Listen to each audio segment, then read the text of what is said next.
Hundreds of thousands of demonstrators taking to the streets across the country and right here in South Florida to rally against President Donald Trump's administration. The so-called hands-off protest calls for an end to federal cuts, attacks on immigrants, and an end to what organizers are calling a billionaire takeover. CBS News Miami's Nikaya Carrero is joining us live from downtown Miami with more on what's happening here at home. Nikaya. Chelsea, protesters began their day at the Freedom Tower, which is about 3 blocks north of where we are currently standing, traveled down Biscayne Boulevard and landed right behind me at the Torch of Friendship, expressing their frustrations with not just the president, but his administration as a whole.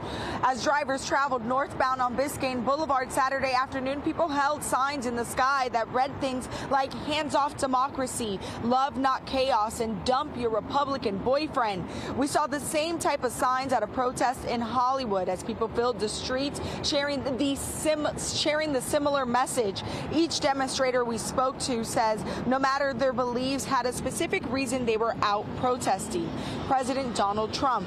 We also spoke with a Trump supporter who says he's standing with his president.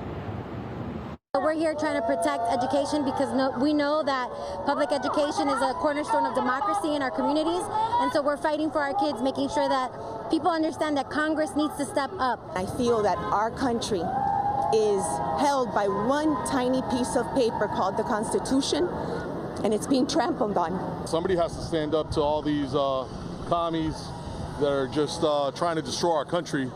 I'm out here. I really don't care. They're taking pictures of me. I'm taking pictures of them. Now, the man you just heard from says he has faith in the decisions being made by the president and his administration, saying things being done like tariffs are in the best interest of the country's economy.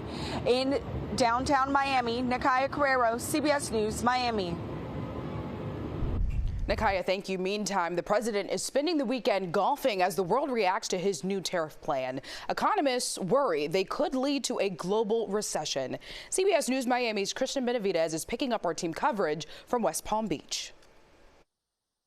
From Chicago to Washington, D.C. and across the U.S., people gathered Saturday to speak out against the Trump administration. They protested President Trump's key initiatives, including large-scale cuts to federal agencies and the new slew of tariffs that have tanked global stock markets. Their tariffs are not only imbecilic, they're illegal, they're unconstitutional, and we're going to turn this around. Protesters also took to the streets in Paris, London, and other European capitals. The policies Trump is following are a threat to the world as we have come to know it and enjoy it as very privileged Westerners. Today, we really want to send a message of solidarity to our friends and families back in America. President Trump is spending the weekend at his Mar-a-Lago estate here in South Florida. Some new tariffs on goods imported to the U.S. went into effect Saturday, triggering customs agents' collections at ports of entry. In a post on Truth Social, the president asked Americans to hang tough, calling the tariffs an economic revolution. But many consumers say they are worried. A YouGov poll finds that just over 2/3 of Americans think the price of goods they typically buy will rise. Christian Benavidez, CBS News, West Palm Beach, Florida.